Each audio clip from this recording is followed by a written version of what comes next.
killed his mother last night, even drawing symbols all over the walls. Some cops are here asking about the church, and she's just annoyed because, as suspected, she doesn't actually believe in any of this shit. Oh boy, well there you go. Went crazy and killed his mom just because she wanted to give you some tendies. And now we also know he's definitely not to be trusted with this whole thing set up here. I mean, just what the hell does this guy know? Not much, it seems. Ian cuts his hand and takes heavy steps towards them. The couple is worried, asking if everything is alright, and keep asking how we are supposed to know Jackson is inside. Him snapping, "When I'm finished!" Shannon pulls her shard on Audrey, demanding to be released. And of course, Henry immediately starts undoing her restraints. Ian stops him, calling this bigger than your stupid wife, and throws Shannon the keys. "I just want Jackson back," Audrey cries, and he coldly stabs her in the gut. "A mother's a mother," he says. So yeah, now Audrey is filling the role in the ritual as the required mother sacrifice to bring back the other soul. As you mentioned, the ghosts aren't picky. Henry takes her close as she starts to flutter away. Ian flicks blood on them, inviting the demon to take whichever one they want, while Shannon gets the rest of her chains undone. Ian cackles, "He's coming back!" and weirdly pulls back his hair. See, you can't even trust this guy's hair. How many secrets does this guy have? Ridiculous. Also, what the fuck is going on with his hair? Shannon gets him in the leg with a shard. A ghost guy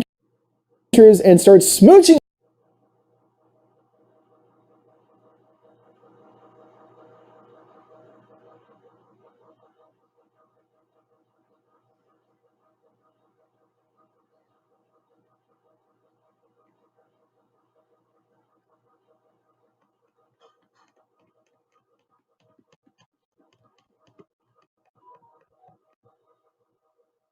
and starts smooching on him, dragging him out of the room. When I had taken my notes, I was like, whoa, did that actually really happen? Because it was so hilariously weird, as it seems to be that Ian's fate is to become a love monkey for this demon. Nothing but crazy gold with this guy. The bagged up ghost enters, crawling over Shannon, spinning around, all a bundle of broken bones. Henry tells her to go, asking to forgive them, hearing squishy, squelching sounds from within. A demonic arm rising from within his back. Well, that's probably not good. Shannon flees the room and is turned into a friggin' ghost house bonanza up in here, going by Floss Lady and the Kid Ghost, and outside a creepy voice calls out, "Trick or treat!" its voice echoing. And who must be our big main demon dude shows up. Shannon finds the car keys, has to deal with the cop again, doing her thing for the 1 billionth time. Outside, the snowblower is cranking out snow mixed with gore, encountering a slashed up Rory, moaning about seeing his kids. What's more interesting though is she looks up to the window upstairs in her room, seeing little Jackson there, and another hand appears lifting him away. Who took him? No idea.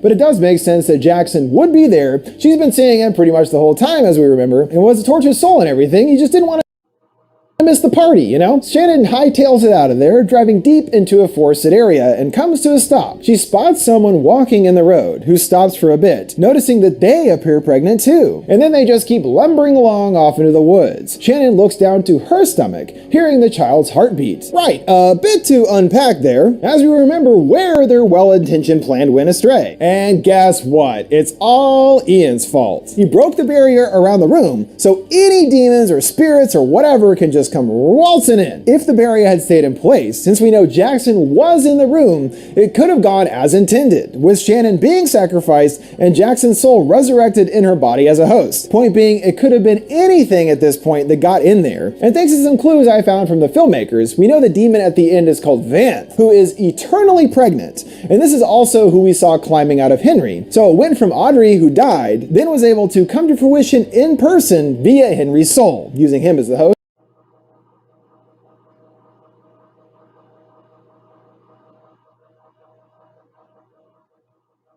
It's also worth pointing out that the first part of the ritual was directed at Shannon, which was to open the doorway between the worlds, and it isn't closed in the end, which makes me believe that thanks to Vanth being eternally pregnant, Shannon will be as well, which is